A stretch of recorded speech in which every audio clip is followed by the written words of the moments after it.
Despite not containing any actual medicine whatsoever, studies have found that placebos can help people. They've been shown to alleviate symptoms in a number of medical conditions, including depression, pain, and even Parkinson's disease. And that's supposedly thanks to the power of belief. Basically, if a person really believes that they're taking an effective drug, their brain is somehow tricked into making them feel better, whether it's producing chemicals or activating key neural regions. But it turns out that that's not the whole story. You see, scientists have discovered that even when patients know they're taking placebos, they still feel better. So somehow they're experiencing the placebo effect even though they don't believe they're taking medicine. Placebos were first used to test the effectiveness of treatments. The idea was simple.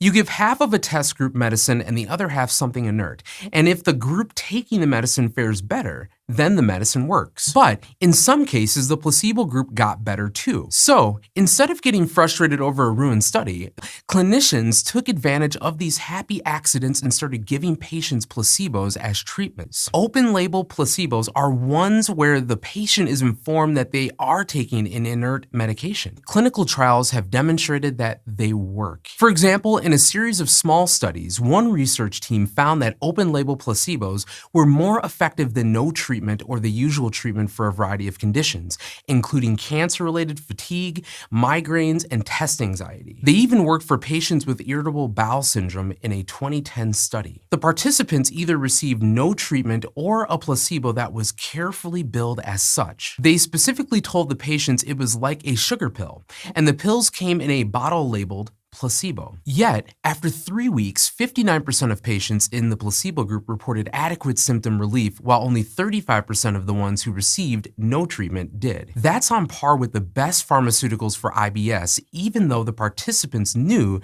they were taking a completely inactive pill. It's also possible the secret to open-label placebo is, in fact, the power of belief, or what psychologists would call an expectancy effect. If patients don't believe they're taking medicine, they could still believe that the treatment will work, and that might be why it does. You see, studies have found that open-label placebos are more effective when a doctor explains the rationale behind them, especially when they explicitly say things like, "It is well known that placebos are very effective." Since their effect comes from convincing your brain to help you out, they seem to work best when symptoms are directly controlled by brain activity, things like pain, nausea, and fatigue. So much of what goes on in our bodies is ultimately controlled by our brains. So someday, open-label placebos could replace all sorts of expensive drugs and reveal just how powerful the human mind can be.